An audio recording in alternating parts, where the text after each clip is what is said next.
सच्चाई काल्पनिक नहीं हो सकती, ना किसी कामना को सच कहा जा सकता है। सच कभी किसी का एजेंडा नहीं हो सकता। सच वही है जो है।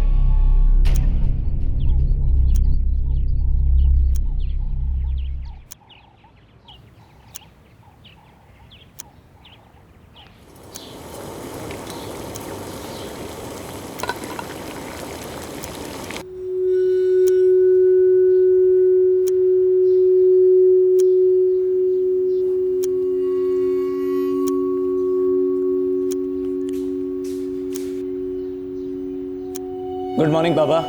Good morning Naresh.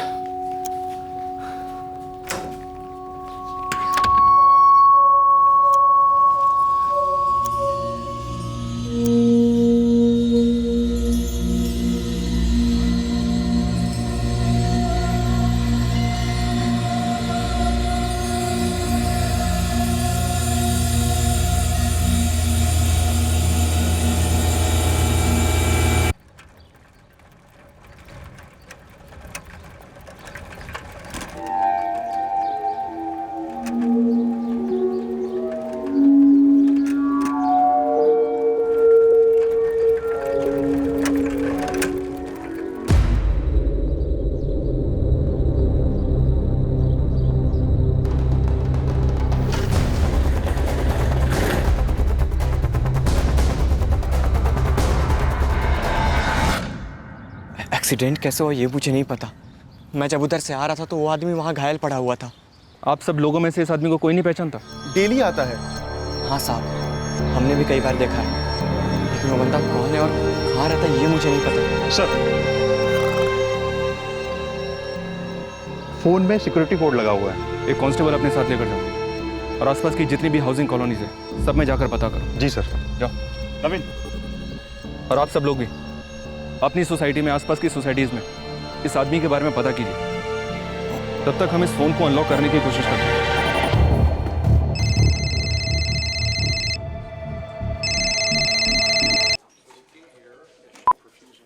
हेलो, कौन बोल रहा है? नरेश कहाँ है? नरेश? आप नरेश की मदर बोल रही हैं? हाँ, तुम कौन? नरेश को फोन दो। मैडम, मैं सब इंस्पेक्टर ओमकार वर्मा बोल रहा हूँ। आपके बेटे नरेश का शायद एक्सीडेंट हुआ है। कैसे? नरेश हमें शंकर मार्ग पर बेहोश पड़ा हुआ मिला था। हम उसे यहाँ डीएन दामोदर हॉस्पिटल लेकर आए हैं। अर्पिता, तेरे नरेश भैया का शायद एक्सीडेंट हुआ है। क्या? कैसे? कहाँ है नरेश भैया? कंडीशन बहुत क्रिटिकल है, सीवियर हेड इंजरी है। हेड इंजरी है इतना देखा मैंने डॉक्टर। शायद कहीं टकरा कर गिरा हो या फिर किसी स्पीडिंग व्हीकल से एक्सीडेंट हुआ हो। एक्सीडेंट तो बिल्कुल नहीं है। क्या? सर के पीछे किसी भारी चीज़ से वार किया गया है बार बार, और फुल बॉडी पर जैसे जम के पिटाई के निशान भी हैं। ये अटैक है। अटैक? पर क्यों? किसने किया? देवेंद्र जी, फिलहाल तो हमें कुछ नहीं पता, लेकिन इस बात का हम पता लगा कर रहेंगे और बहुत जल्द। लेकिन कोई क्यों हमारे नरेश पर हमला करेगा? अब ये तो आप ही लोग बता सकते हैं हमें कि ऐसा क्या कारण हो सकता है जिसकी वजह से नरेश पर इस तरह से हमला किया गया।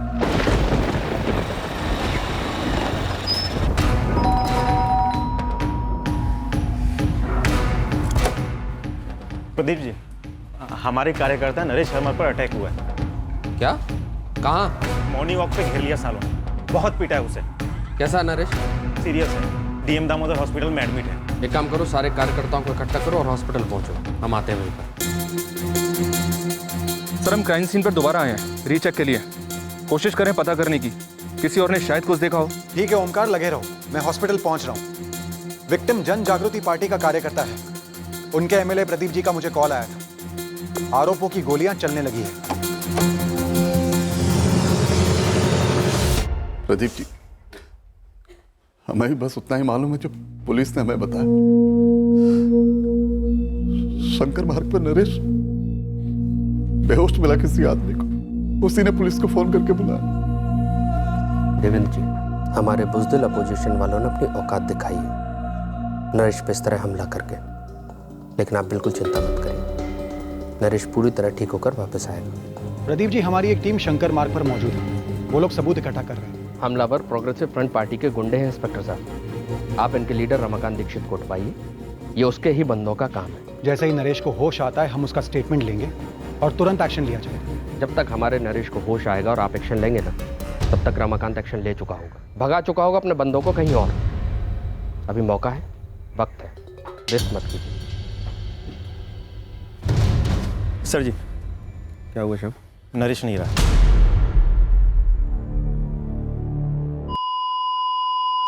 देखिए, हमने कोशिश की थी, लेकिन एडमिट होते वक्त ही काफ़ी खून बह चुका था।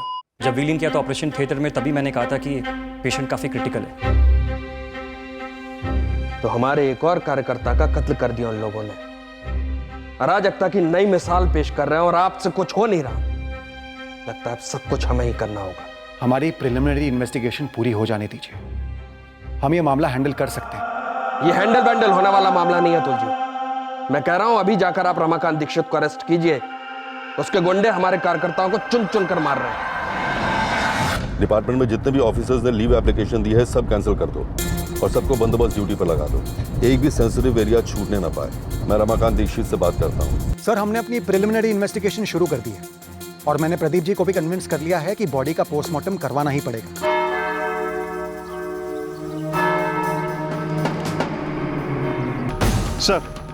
सर यही क्राइम सीन के पास से ये पत्थर मिला है। शायद इसी पत्थर से मारा होगा नरेश शर्मा को। सर के पिछले हिस्से में मल्टीपल फ्रैक्चर्स थे। डॉक्टर, हमें क्राइम सीन से एक पत्थर मिला है, उस पर खून के निशान भी है। पीठ की हड्डियों और पसलियों में काफ़ी सारे फ्रैक्चर्स हैं। एब्डोमेन के इंटरनल ऑर्गन्स भी डैमेज हुए। उस एक पत्थर के अलावा लाठियाँ या आयरन रॉड जैसी कोई चीज़ भी इस्तेमाल हुई हो। अटैक का मकसद तो मर्डर ही था, इसमें कोई दो राय नहीं है। पर अब ये पॉलिटिशियंस अपने मकसद से इन्वेस्टिगेट करवाना चाहते हैं। रमाकांत दीक्षित जी, आपकी बात मैं पूरी तरह से समझ रहा हूँ, लेकिन आपको भी। मुझे भी क्या एसपी साहब? देखिए, जो अटैक हुआ वो हमने नहीं करवाया। मैंने अभी अपने पार्टी वर्कर्स से बात की। उनका कहना है कि वो इस नरेश शर्मा को जानते थे। था जन जागृति पार्टी का कोई कार्यकर्ता, लेकिन इतना कोई बड़ा तोप नहीं था। ऐसे मामूली कार्यकर्ता को मरवाना, इनफैक्ट किसी को भी मरवाना हमारे पार्टी का स्टाइल नहीं है। एसपी साहब, आप जानते हैं हमारी पार्टी प्रोग्रेसिव फ्रंट एक शांति पसंद पार्टी है। हाँ, मैं जानता हूँ दीक्षित जी, आप जिस पोजीशन पर हैं वहां पर आप अपने हाथों को रंगना नहीं चाहेंगे। वो प्रदीप सिंह हमारी पूरी पार्टी को रंगना चाहता है। अगर उसके पार्टी का कोई कार्यकर्ता हार्ट अटैक से भी मर जाए ना, तो भी हम पे ही उंगली उठाएगा। आप अपने इन्वेस्टिगेटिव ऑफिसर से कहिए कि इस प्रदीप सिंह के भड़कावे में ना आए। एक बैलेंस्ड अप्रोच होना चाहिए, एक संतुलित रवैया रखिए। ये कोई पहली बार नहीं है जब हमारे कार्यकर्ताओं पर हमला हुआ हो या किसी की हत्या हुई हो। और यही गुंडागर्दी प्रोग्रेसिव फ्रंट पार्टी की राजनीति का मूलभूत सिद्धांत है। लेकिन इस बार हम चुप नहीं रहेंगे। इस केस में हमारे लिए एक संतुलित रवैया रखना पेचीदा मामला था। नरेश शर्मा एक पॉलिटिकल वर्कर था और उसकी हत्या में राजनीतिक पहलुओं का उठना स्वाभाविक था। माहौल काफी तंग था और हिंसा भड़क उठने की संभावना किसी भी वक्त असलियत में बदल सकती थी। निजी जीवन में नरेश शर्मा एक ऑनलाइन ट्रैवल वेबसाइट में बतौर पीआर मैनेजर नौकरी करता था। पूरे हरिनाथ लेन में हमारे और सिर्फ हमारे झंडे लहराने चाहिए। और साथ ही नरेश जन जागृति पार्टी का एक सक्रिय कार्यकर्ता था, ग्रास रूट लेवल का। और साइबर स्पेस में भी नरेश काफी एक्टिव था। अपनी पार्टी का पक्ष सोशल मीडिया पर बखूबी रखता था। यार, तुमने डिबेट में मेन मुद्दा तो मिस ही कर दिया। एक काम करो, मेरे बीच की पोस्ट चेक करो, फिर बात करते हैं। नरेश, मेरा हिसाब तो ये कहता है कि कम से कम 20,000 लोग तो आएंगे ही आएंगे। ग्राउंड का साइज देखिए, 20,000 लोग भी कम पड़ेंगे। 40,000 लोग जब ग्राउंड में जमा होंगे तो ही रैली ग्रैंड लगेगी। आपने दिल की बात छीन ली प्रदीप। ऐसे कमिटेड कार्यकर्ता की हत्या से बवाल तो मचना ही था।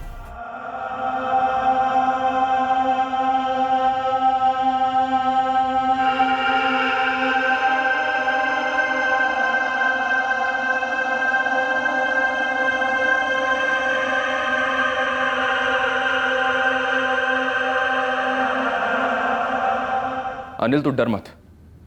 सीधे सीधे हमें बता दे तूने वहां और क्या देखा था। वो आदमी वहाँ बेहोश पड़ा था साहब। इतना देखकर मैंने आपको कॉल किया था बस। किसी को भागते देखा था वहां से? नहीं। किसी को कुछ फेंकते हुए देखा था, जैसे कि कोई पत्थर वगैरह? नहीं साहब, मैंने कोई ऐसा पत्थर वगैरह नहीं देखा। साहब, मुझे तो लगता है ना कि मैंने आपको फ़ोन करके बहुत बड़ी गलती कर दी। तूने कोई गलती नहीं की।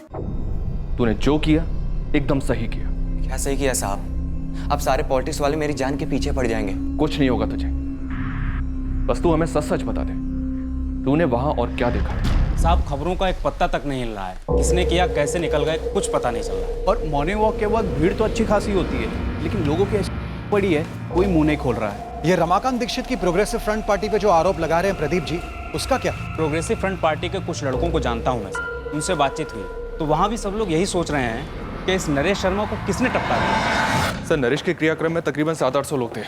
दबी दबी बदले वाली नारेबाजी भी हो रही थी। जन जागृति पार्टी वालों ने कल बंद का ऐलान किया है। उन्हें जो करना है वो करें, हम तैयार रहेंगे। ओमकार, एक काम करो, शंकर मार्ग के आसपास जितने भी एस्टेब्लिशमेंट्स हैं, जिन जिन के पास सीसीटीवी कैमरास हैं, उनसे फुटेज निकलवाओ। हमला करने वाले या वालों की कोई ना कोई मूवमेंट हमें जरूर मिलेगी और उसके बाद ही हम तय कर पाएंगे कि ये एक पॉलिटिकल मर्डर है या फिर कुछ और। एसपी साहब, प्रोग्रेसिव फ्रंट वाले एक भी बंदे को तो आप लोगों ने गिरफ्तार किया नहीं अब तक, और हम तो शांति की उम्मीद करते हैं। प्रदीप जी, अगर शांति नहीं रहेगी तो हम अपना काम कैसे करेंगे? आपका काम है सीधे सीधे जाना और रमाकांत दीक्षित को गिरफ्तार करना, वही तो किंगपिन है।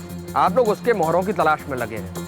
रमाकांत दीक्षित को तो छुओगे भी नहीं आप लोग। देखिए, आप बिल्कुल निश्चिंत रहिए, जो भी इसके पीछे है हम उन्हें बख्शेंगे नहीं। एसपी साहब, यदि आप हमें न्याय नहीं दिला सकते तो हम न्याय छीन कर लेंगे। आर या पार होगा इस बार। एसपी साहब, बिना किसी ठोस सबूत के अगर आपने किसी भी कार्यकर्ता को गिरफ्तार किया तो उसके बाद जो होगा उसके लिए आप मुझे जिम्मेदार मत ठहराइएगा। किसी को अरेस्ट नहीं किया जा रहा है, महज क्वेश्चनिंग हो रही है। तो सिर्फ हमारे कार्यकर्ताओं की क्वेश्चनिंग क्यों हो रही है? मैं आपसे पहले भी कह चुका हूं, एक तो ये नरेश शर्मा हमारे लिए बहुत ही मामूली था, और दूसरी बात, हमारी पार्टी को बदनाम करने के लिए प्रदीप अपने भी आदमी तो मरवा सकता है ना। हम संभावना को टटोल रहे हैं दीक्षित जी। तो जब तक सारी संभावनाएं टटोली न जाए, आप मेरे किसी आदमी को छुएंगे नहीं। आप मेहरबानी करके हम पर इस तरह की शर्तें न डालें। हम कोई शर्तें नहीं डाल रहे हैं एसपी साहब, सिर्फ आपको याद दिला रहे हैं कि हमारी पार्टी प्रोग्रेसिव फ्रंट एक शांति पसंद पार्टी है। अगर इस हत्या का बेबुनियाद आरोप हम पर लगाया जाएगा तो ये न इस शहर के लिए अच्छा होगा और न ही आप लोगों के लिए।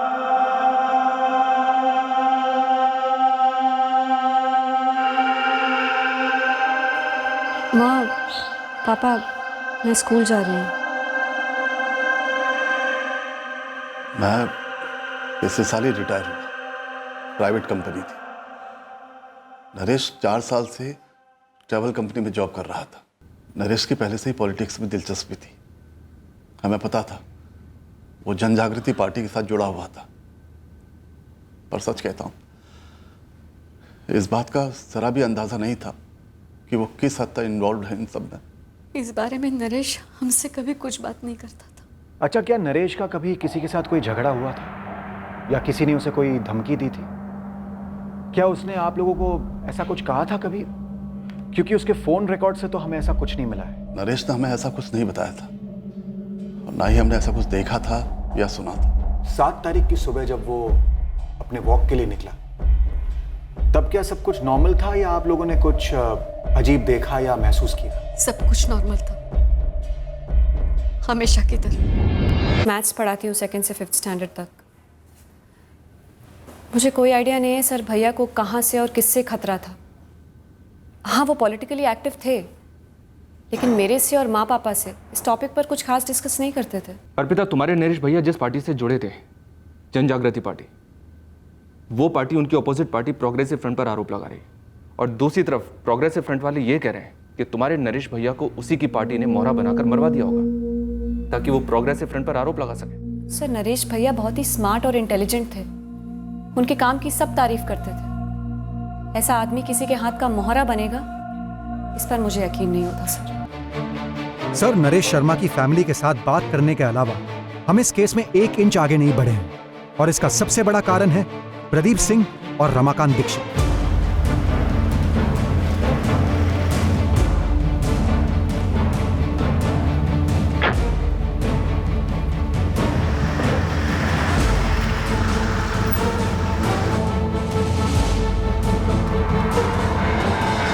सर, हर रोज दोनों पार्टी के बाहुबली धमक जाते हैं और अपनी प्राइवेट इन्वेस्टिगेशन के बेसिस पर एक नई सस्पेक्ट लिस्ट थमा जाते हैं। और उनकी तसल्ली के लिए अगर हम 2-4 लोगों की क्वेश्चनिंग कर भी लेते हैं सर, तो भी 0 इन्फॉर्मेशन निकलती है। क्या आप लोग क्लियर है कि ये एक पॉलिटिकल किलिंग नहीं है? सर, हम दावे के साथ तब तक कुछ नहीं कह सकते जब तक हम इस इन्वेस्टिगेशन में डीप नहीं जाते, और हम तब तक डीप नहीं जा सकते जब तक हम पर ये पॉलिटिकल प्रेशर बना रहेगा। तो प्लान ऑफ एक्शन क्या है तुम्हारा? सर, मैं एक प्रेस कॉन्फ्रेंस बुलवाकर सब कुछ क्लियर कर देना चाहता हूँ कि इस मर्डर के पीछे कोई पॉलिटिकल एंगल नहीं है, और हम दूसरे एंगल्स प्रोब कर रहे हैं। नो अतुल, नो, तुम ऐसा कुछ भी नहीं करोगे।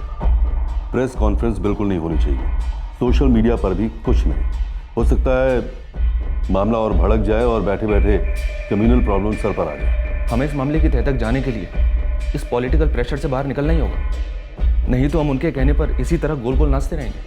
हमें कोई दूसरा रास्ता इख्तियार करना होगा। 2 टीम्स एक ही केस पर काम करेंगी, ये सही रहेगा सर।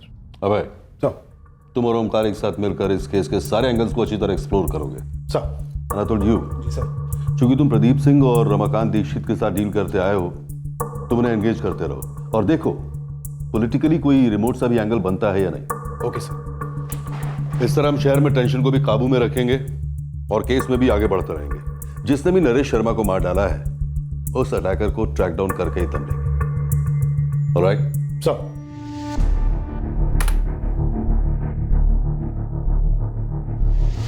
सर, शंकर मार्ग के आसपास के सारे सीसीटीवी फुटेज इकट्ठा किए हैं और उन्हें स्कैन भी किया है, लेकिन सर किसी में भी शक करने जैसा कुछ दिखा नहीं है। जब तो कोई सस्पेक्ट ना हो या फिर हिंट ना हो तो शक करें भी किस पर? Exactly sir. चलो मान लेते हैं पॉलिटिकल नहीं तो फिर क्या, पर्सनल। फैमिली से बात की हमने सर, लेकिन ऐसा कुछ मिला तो नहीं। प्रॉपर्टी डिस्प्यूट या ऐसा ही कुछ? भाई भाई के साथ कोई झगड़ा? भाई तो है नहीं उसका सर, एक छोटी बहन है अर्पिता, स्कूल टीचर है। माँ बाप सीधे साधे लोग लगते हैं और उन्हें इस नरेश की पॉलिटिकल एक्टिविटीज़ के बारे में ज़्यादा कुछ पता भी नहीं है। कि नरेश फुल टाइम पॉलिटिक्स करता था? No sir, part time. Full time job थी इसकी, firsttrip.com ट्रैवल वेबसाइट का PR मैनेजर था। हम ट्रैवल वेबसाइट से शुरू करेंगे। फैमिली के हर मेंबर की बैकग्राउंड चेक करो। शर्मा फैमिली के पड़ोसियों से नरेश की बहन अर्पिता के स्कूल से जानकारी इकट्ठा करो। हर जगह अपने बंदे लगा दो। कुरेट डालो वो सारी बातें जो शर्मा फैमिली अपनी जुबान से कभी नहीं बताएगी। अतुल साहब, ये दूसरी बार लिस्ट दे रहा हूँ आपको। पहली बार जब लिस्ट दी थी तब से लेकर अभी तक आपने कोई गिरफ्तारी नहीं की। हम एक एक से पूछताछ कर रहे हैं प्रदीप जी। यदि आपको लगता है कि रमाकांत दीक्षित की पहुंच बहुत ऊपर तक है तो ये समझने की भूल मत करिएगा कि हमारी नहीं है। राजधानी के कुछ धागे हमने अपनी भी मुट्ठी में रखे हैं। शहर बंद करने से यदि काम नहीं चलेगा तो हम धरना देंगे, और धरना से भी काम नहीं चला तो हम आमरण अनशन तक के लिए तैयार हैं। उसकी नौबत नहीं आएगी प्रदीप जी। सर, हमने तो जब से नरेश के बारे में सुना है तब से टोटल शॉक में है सर। संजीव, मैं तुमसे यह जानना चाहता हूँ कि नरेश को किसी से धमकी मिल रही थी? उसे खतरा था किसी से? नरेश अपनी बातें शेयर करता था तुम्हारे साथ कुछ? नहीं सर, फ्रैंकली बताओ तो ऑनलाइन ही हमें नरेश का पॉलिटिकल साइड दिखाई देता था, क्योंकि उसके ज़्यादातर पोस्ट पॉलिटिकली होते थे। लेकिन संजीव, ये मर्डर साइबर स्पेस में नहीं, दिन दहाड़े हुआ है, मॉर्निंग वॉक के रास्ते पर, रियल लाइफ में, ऑफलाइन। नरेश अपनी प्राइवेट लाइफ काफ़ी प्राइवेट रखता था। इनफैक्ट हमें तो अभी जाकर पता चला कि वो ये पॉलिटिकल रैलीज वगैरह में पर्सनली जाता था। लेकिन एक बात नोटिस की थी मैंने सर, पिछले कुछ 2-3 महीनों से वो थोड़ा डिस्टर्ब सा रहता था। किस बात को लेकर? ए लक्ष्मी, इतने सालों से तू नरेश के यहाँ साफ सफाई कर रही है और तुझे उनके घर के अंदर की गंध नहीं मालूम? मैं हमेशा अपने काम से काम रखती हूँ। बाप देवेंद्र और बेटे नरेश के बीच कोई अनबन? नहीं। माँ बेटे के बीच कुछ? ना। भाई बहन के बीच? ना। हाँ, लेकिन बहन अर्पिता और उसके पति के बीच अनबन थी। तो ये नरेश की बहन अर्पिता शादीशुदा है? थी, अभी अलग हो गई। अभी ये नाम वाम मत पूछना मुझसे, ये मुझे नहीं मालूम, मैंने तो उसे कभी देखा तक नहीं। सर, मैंने बोला ना, नरेश बड़ा ही प्राइवेट किस्म का आदमी था। ऑफिस में कोई लड़की वड़की का चक्कर? नहीं सर, अगर ऐसा कुछ होता तो ऑफिस में किसी न किसी को तो पता चल ही जाता। नरेश को तुमने कभी पूछा नहीं कि किस बात को लेकर वो परेशान है? पूछा था सर।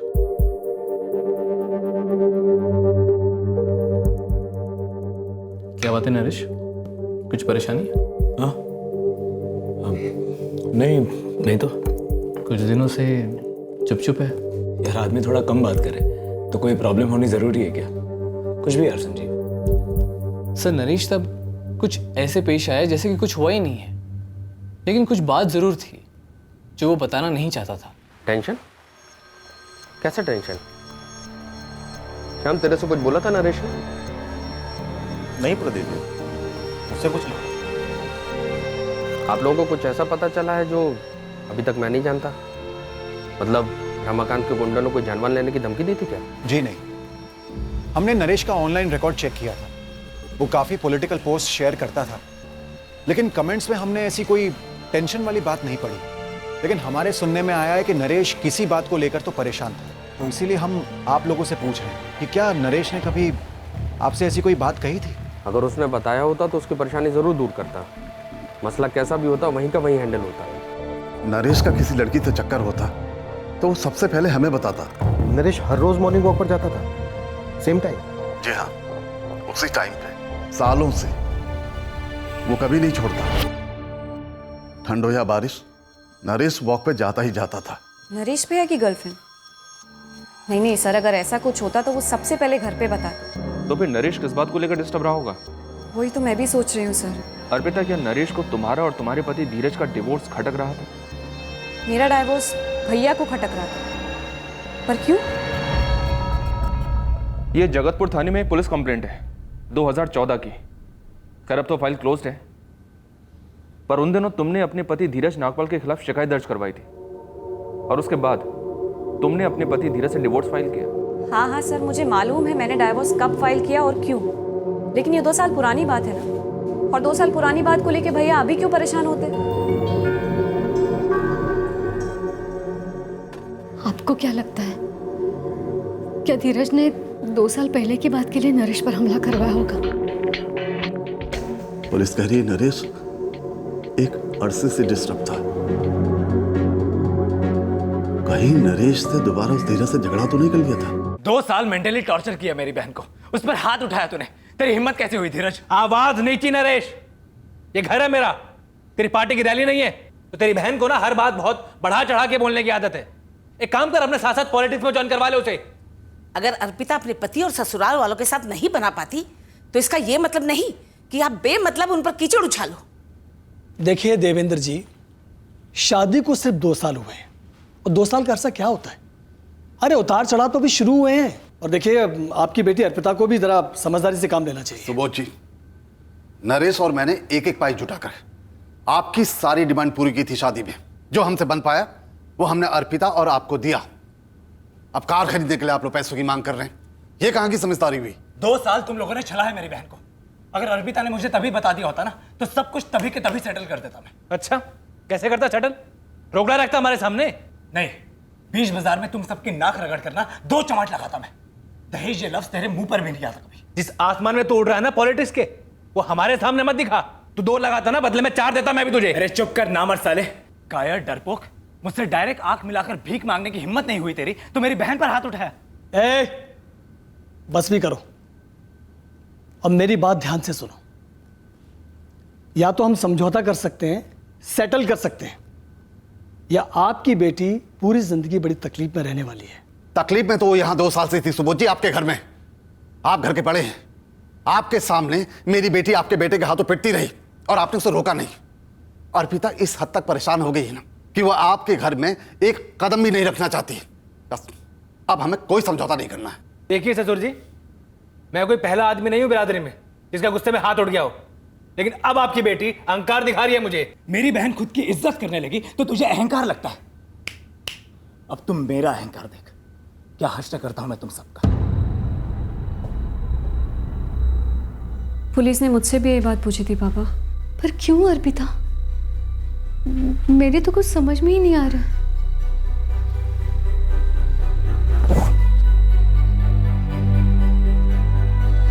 नहीं सर, मैं नरेश को 1 महीने पहले ही मिला था, तब तो उसने कुछ भी मेंशन नहीं किया था। हेमंत, तुम नरेश के बचपन के दोस्त हो? हाँ सर, ऐसा नहीं था कि हम लोग रोज़ मिलते थे। नरेश अपनी जॉब में बिजी, मैं अपनी में। लेकिन उसे इस तरह की कोई भी तकलीफ होती तो वो मुझे ज़रूर बताता। नरेश का एक्स बहनोई धीरज नागपाल, उसका क्या कराया हो सकता है ये सब?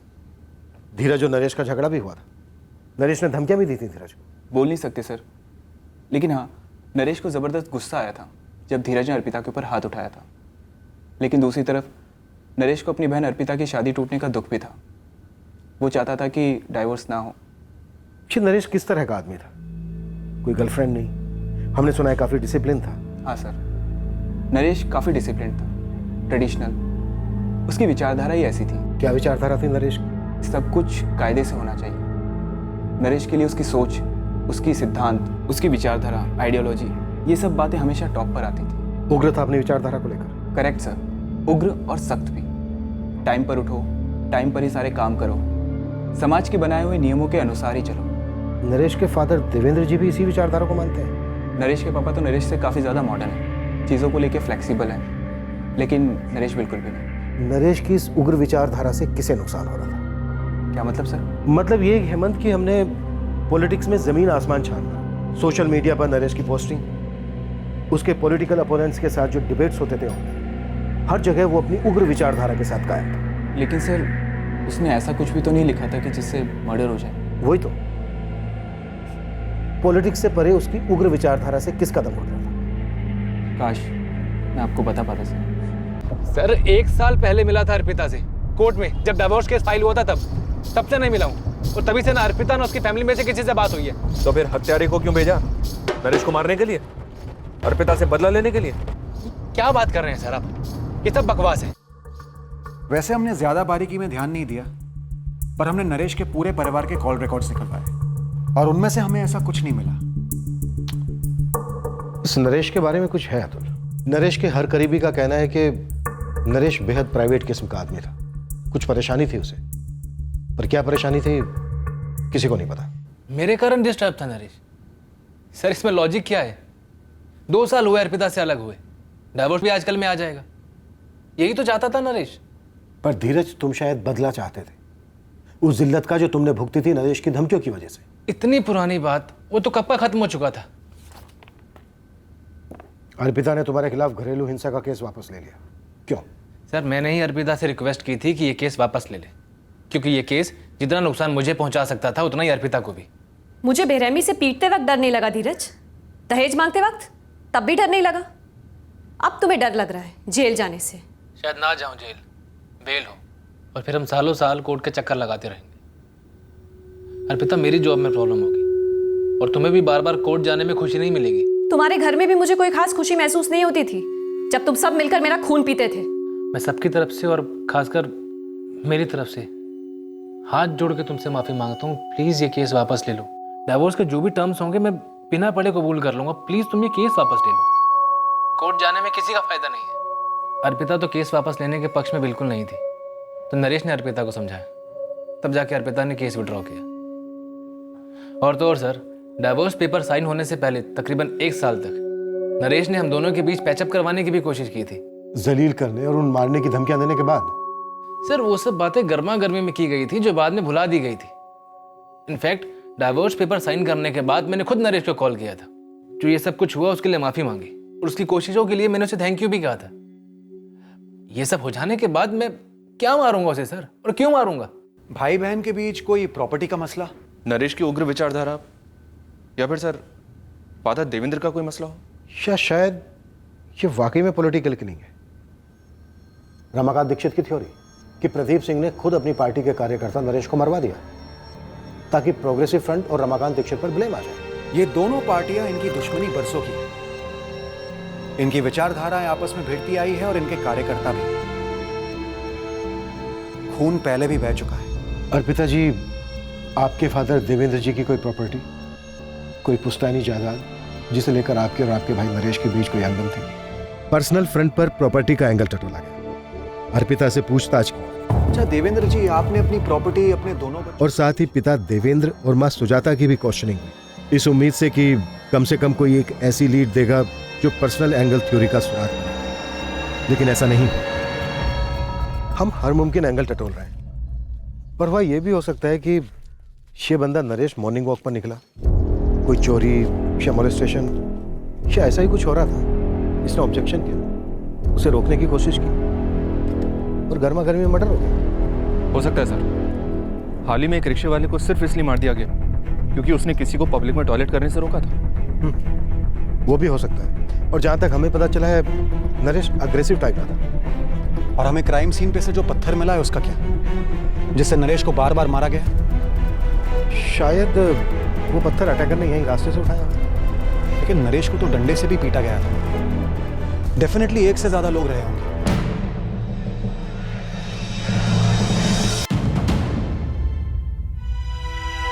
नरेश शर्मा मर्डर केस अब एक ऐसा अटैक का केस लगने लगा जो शायद रास्ते पर इत्तेफाक से किसी झड़प के कारण हुआ हो। ये हमलावर कौन थे, इसका राज इन्वेस्टिगेशन के पूरे 1 महीने बाद भी बना रहा। मॉर्निंग वॉकर से दोबारा से बात की गई, बार बार क्वेश्चनिंग हुई, साथ ही आसपास की सारी एस्टेब्लिशमेंट्स में भी क्वेश्चनिंग, इस उम्मीद से कि कोई तो आगे आकर एक छोटा सा सुराग दे दे। अब पॉलिटिकल मर्डर होने की संभावना दोबारा से मजबूत लगने लगी, पर कोई ठोस सुराग हाथ नहीं लग रहा था जो किसी मास्टरमाइंड की तरफ इशारा कर सके। सर, फिलहाल दोनों पार्टीज अलग मसलों में बिजी हैं, टेंशन कम है शहर में, लेकिन केस वहीं जीरो लेवल पर ही है।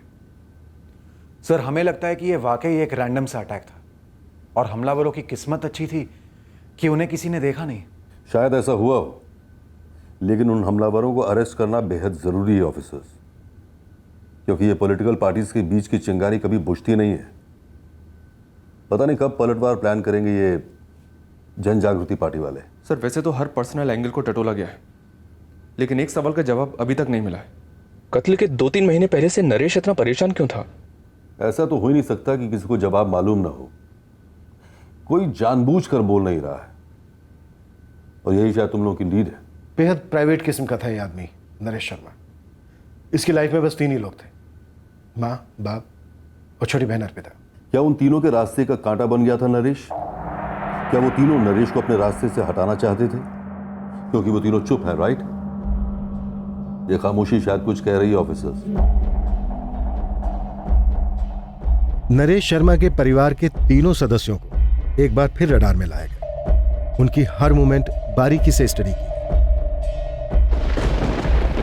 इन तीनों का अलग अलग लोगों के साथ मिलने जुलने में से ही इस केस का पहला ब्रेक थ्रू सामने आया।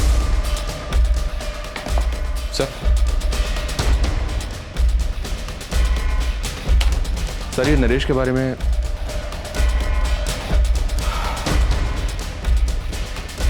ओमकार, ये कैसे छूट गया मुझसे? जी, मैं घर पर ही हूँ।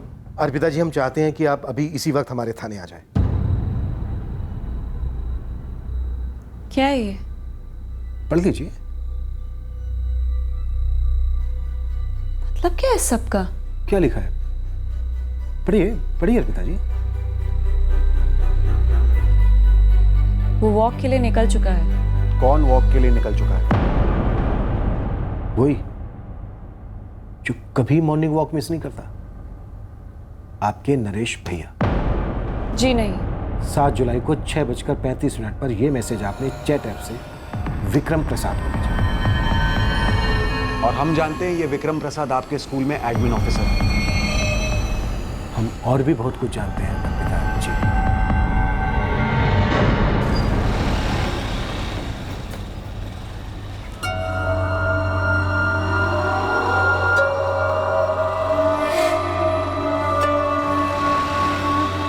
सर, नरेश शर्मा के मोहल्ले के लोग कह रहे हैं कि जब तक नरेश शर्मा जिंदा था तब तक ये विक्रम अर्पिता को कभी घर ड्रॉप करने आता नहीं था। अब आता है बिंदास, इसीलिए मुझे लगा कुछ होगा शायद। एक्चुअली सर, अर्पिता के फ़ोन रिकॉर्ड्स में विक्रम का नंबर दिखा तो था, लेकिन विक्रम का लिंक नरेश के मर्डर के साथ होगा तब ऐसा लगा नहीं था।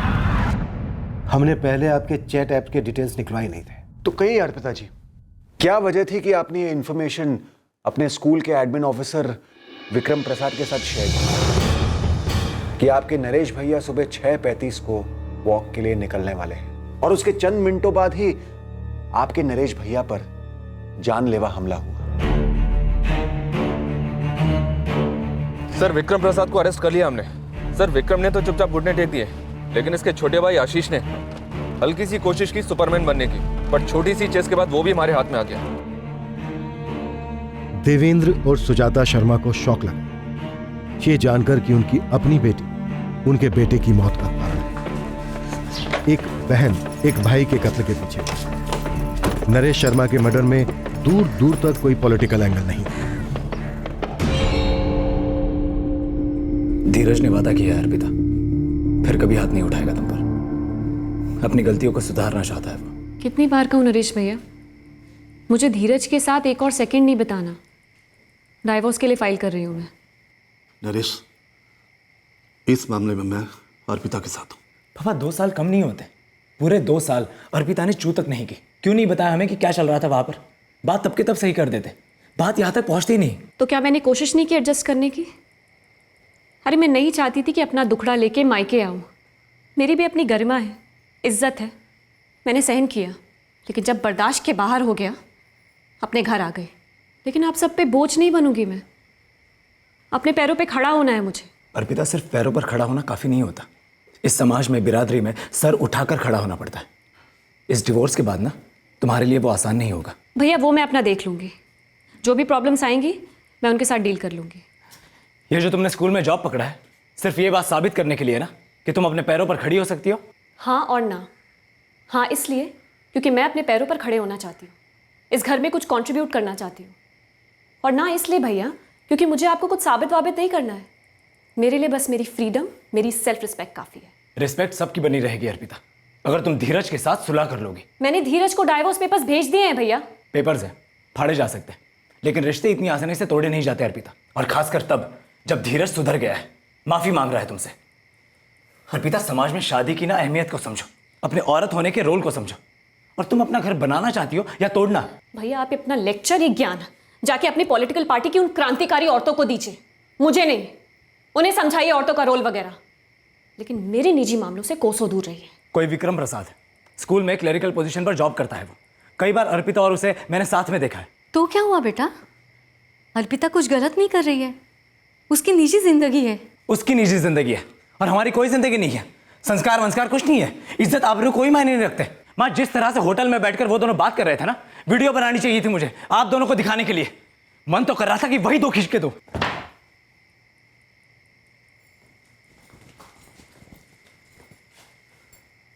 हाँ, मेरा और विक्रम का रिलेशन है। बेटा वो जूनियर क्लर्क है। मैं स्कूल टीचर हूँ, मेरी अपनी डिग्निटी है। विक्रम की भी अपनी जॉब है, इसलिए उसकी भी अपनी इज्जत है। प्यार करता है वो मुझसे। धीरज अभी तुम्हारा वेट कर रहा है अर्पिता।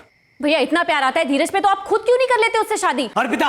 भैया ये गर्मी आप सोशल मीडिया पर दिखाइए, मेरे सामने नहीं। जाकर डालिए कोई संस्कारी पोस्ट औरतों की पवित्रता पर, 2-4 लाइक्स भी मिल जाएंगे। वहां जाके लिखिए वुमेन एम्पावरमेंट, वुमेन सेफ्टी की बड़ी बड़ी बातें, क्योंकि रियल में तो आपका नेचर टोटल ऑपोजिट है। मैं जो भी हूं, लेकिन एक बात साफ साफ सुन लो, तुम आज के बाद तुम विक्रम से कभी नहीं मिलोगे। देखो बेटा, अगर तुम धीरज के... सॉरी पापा, सॉरी माँ, मुझे समझाने से पहले आप अपने बेटे को समझाइए। समझाइए कि ना इंटरफेयर किया करे मेरी लाइफ में, प्लीज। मैं तंग आ गई हूँ रोज रोज की रोक टोक से। प्लीज मुझे मेरी जिंदगी जीने दीजिए, प्लीज। नरेश भैया की शक्ल देखना भी बर्दाश्त नहीं हो रहा था मुझसे। जब मेरी शादी धीरज के साथ फिक्स हो रही थी, तब पापा चाहते थे कि मेरी मर्जी सबसे ऊपर हो। पापा चाहते थे कि मैं और धीरज मिले, अगर मुझे पसंद आए तो ही बात आगे बढ़े, लेकिन भैया से ये बर्दाश्त नहीं हो। बहुत हंगामा किया उन्होंने, कहा कि अर्पिता को मिलने की क्या जरूरत है, सब ठीक तो है, बस जल्दी से फिक्स कर दो। लेकिन जब मेरे और विक्रम के रिश्ते को तोड़ने पर तुल गए, कुछ टूट सा गया मेरे अंदर। बस बर्दाश्त नहीं कर पा रही थी मैं। तो इस मर्डर का प्लान 7 जुलाई से काफी पहले बना था? जी।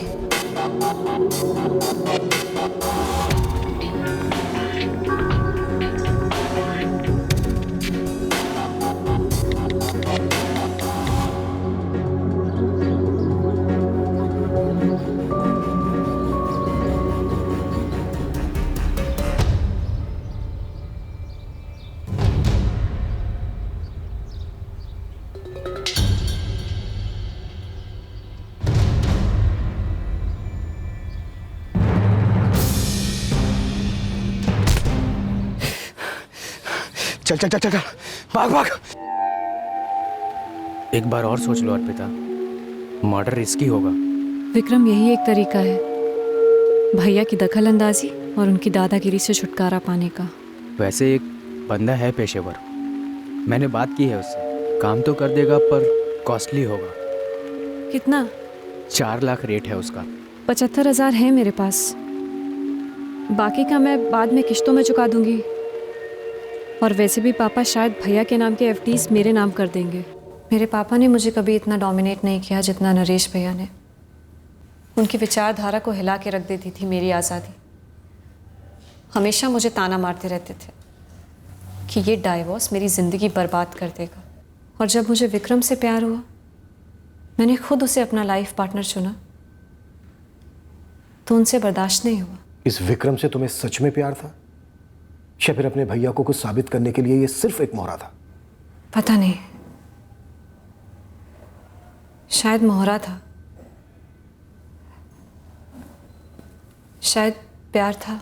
प्यार तो बिल्कुल नहीं था, और मोहरा तुम बनाई गई अर्पिता। इस विक्रम ने किसी पेशेवर से बात नहीं की थी तुम्हारे नरेश भैया को मारने के लिए, बल्कि इस विक्रम ने, इसके छोटे भाई आशीष ने मिलकर मारा तुम्हारे नरेश भैया को। और जो पैसे तुमने दिए थे विक्रम को, वो पैसे ये एक फ्लैट में इन्वेस्ट करने जा रहा था। कसम से बोल रहा हूँ सर, कोई सुपारी किलर नहीं था। मैंने और आशीष ने मिलकर ही अर्पिता के भाई नरेश को मारा था। हे आशीष, बोलना। अर्पिता तुम्हारे साथ रहने के लिए अपने भाई को मरवाना चाहती थी, और तुमने उसी को धोखा दिया। मुझे नहीं लगता अर्पिता सिर्फ मेरे साथ रहने के लिए अपने भाई को मरवाना चाहती थी। हाँ, वो अपने आप को अपने भाई की रोक टोक से फ्री करना चाहती थी, और मुझे मौका मिला थोड़े पैसे बनाने का। ये कहना था विक्रम का कि वो भी सीरियस नहीं था तुम्हारे लिए। पर तुम्हें ऐतराज ना हो तो एक सवाल पूछूं।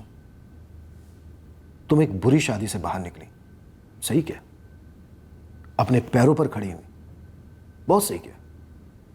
फिर ये इतनी बेवकूफी वाला कदम क्यों उठा बैठी? अपने पिता का घर छोड़कर अपना खुद का नया घर बना सकती थी, विक्रम के साथ या फिर उसके बिना। घर बदलने से क्या रिश्ता बदलता सर? क्या गारंटी थी इसकी कि वो मेरे नए घर आके कोई रोक टोक नहीं करते? एक नंबर के दोगले आदमी थे वो सिग्नेचर कैंपेन्स, मोमबत्ती वाले मोर्चे, औरतों पर हुए जुल्मों पर आक्रोश, सिर्फ सोशल मीडिया और प्रेस के लिए थी ये सारी बातें। लेकिन असल जिंदगी में बहुत छोटे दिल और बड़े ईगो वाले थे नरेश भैया। देवेंद्र जी, सुजाता जी, दोनों बहन भाई के बीच के मतभेद को लेकर आप दोनों के मुंह से एक शब्द तक नहीं निकला। हमें लगा हर घर की कहानी है, कहानी मोड़ लेगी हमने कभी सोचा भी नहीं था। हमने तो हमेशा दोनों को बराबर प्यार किया, कभी भेदभाव नहीं किया, उनकी जिद भी कबूल की, उनका गुस्सा भी कबूल किया।